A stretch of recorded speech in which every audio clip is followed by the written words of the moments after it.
Hello and welcome to Warrior. I'm Kalai Wong. With the new partnership between Russia's Vladimir Putin and North Korea's Kim Jong un, the question of war with these two extreme communist powers is what extent of weaponry will they use and when will they feel threatened enough to deploy these weapons? Warrior's Chris Osborne was part of the RTVI's discussion on what this means in international relations.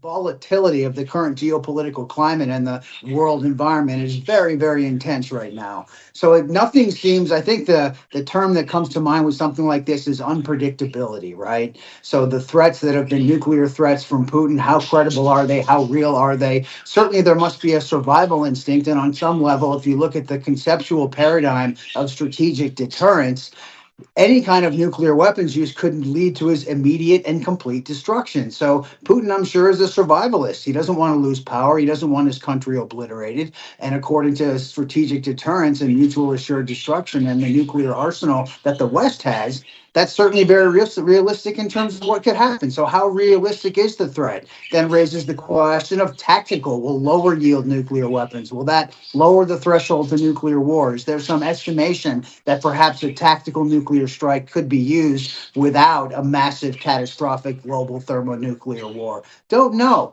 Equally, perhaps even more unpredictable, Putin is known as a rational, very intelligent leader who wants to stay in power and certainly wants to stay alive. So the idea of a massive nuclear offensive strike seems to me somewhat unlikely, just guessing, but who knows? The threat is very, very real.